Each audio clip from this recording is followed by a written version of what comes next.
Have you ever been in a relationship where you're physically close, but emotionally, you feel miles apart? It's a strange and lonely place to be. You share a home, a bed, maybe even a life, but the connection, that spark that once lit up everything, has dimmed. You look at the person next to you and wonder, how did we get here? This was our story. A story of two people who loved each other deeply but somehow lost their way, drifting apart until we were just two strangers coexisting in the same space. It didn't happen overnight. It was a slow fade, a series of small, almost unnoticeable changes. A missed good morning, a conversation that stayed on the surface, a touch that felt more habitual than heartfelt. We were busy. Life was demanding. Work, chores, responsibilities. They all built up like little walls between us. We'd sit on the same couch, scrolling through our own phones, living in separate digital worlds. The silence wasn't comfortable anymore. It was heavy, filled with all the things we weren't saying. I remember looking across the dinner table one night, seeing the flicker of the candle between us, and realizing the light didn't quite reach his eyes. And I knew he probably saw the same thing in mine. The distance wasn't just emotional. It felt physical, like an invisible barrier had formed right there in our home. The loneliness was the hardest part. How can you feel so alone when you're not actually alone? It's a unique kind of heartache. I'd go through my day, interacting with people, smiling. And on the inside, I felt this profound sense of isolation. I missed my best friend. I missed our late night talks, our inside jokes, the way we used to just look at each other and know exactly what the other was thinking. We were a team, and now it felt like we were playing for different sides. The easy laughter was replaced by polite smiles. Spontaneity was replaced by rigid schedules. We were efficient roommates, not passionate partners. And the scariest part, it started to feel normal. We were so caught up in the routine of disconnection that we almost forgot what real connection felt like. The turning point wasn't a big, dramatic fight. It was a quiet moment of painful clarity. I was looking through old photos on my phone, pictures from when we first met.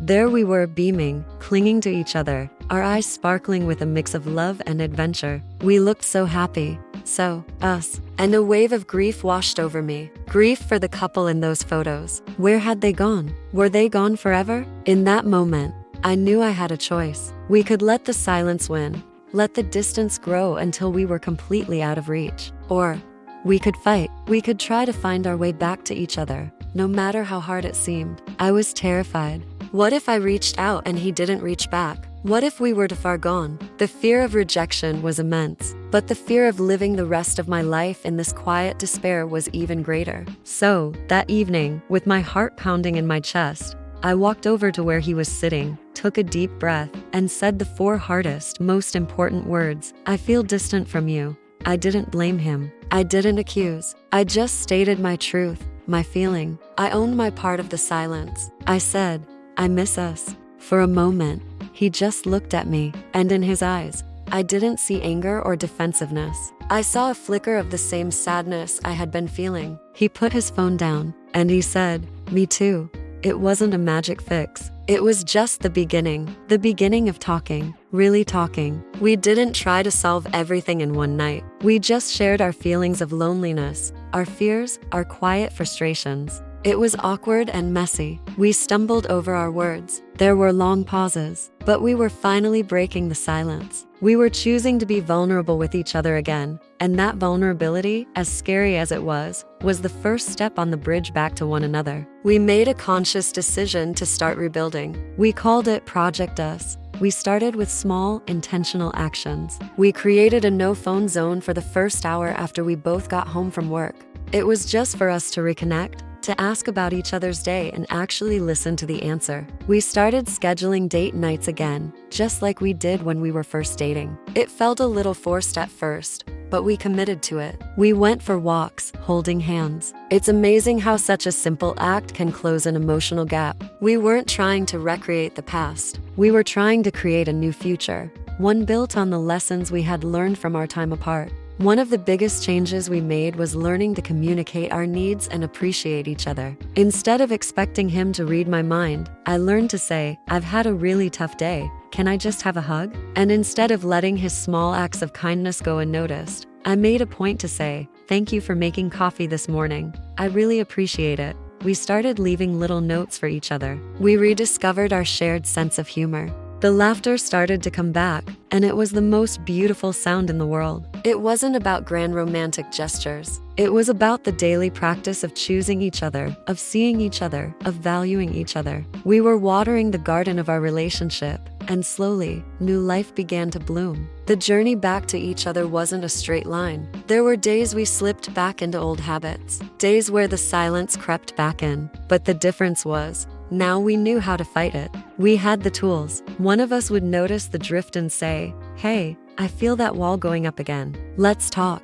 And we would. We learned that a healthy relationship isn't one without problems. It's one where both people are willing to work through the problems together. It requires constant effort, attention, and a commitment to showing up, even on the hard days. We were no longer just passively letting our relationship happen to us. We were actively building it, brick by brick. Today, our connection is deeper and stronger than it ever was before. We went through the fire and came out on the other side, not unscathed, but forged into something new. We have scars, but those scars remind us of the distance we crossed to find each other again. We don't take our connection for granted anymore. We cherish the late night talks, the inside jokes, the comfortable silence that has finally returned. We know that love isn't just a feeling. It's a choice you make every single day. A choice to turn towards your partner, not away. A choice to be vulnerable, to communicate, to appreciate, and to fight for the love you share. If you're feeling that distance in your own relationship, please know you're not alone, and it's not a hopeless situation. It's a sign that something needs to change. It starts with one person being brave enough to break the silence. Be brave enough to say, "I miss us." It's a scary first step, but it can open the door to healing and reconnection. Sometimes getting help from a professional, like a couples counselor, can provide a safe space and the right tools to rebuild that bridge. Seeking help is a sign of strength, not weakness. Your connection is worth fighting for. Remember the couple you were, and know that with effort and intention, you can find your way back to each other and build something even more beautiful. Thank you so much for watching and sharing this space with me. If this story resonated with you, please consider subscribing for more content about navigating the beautiful, complex journey of relationships. Take care.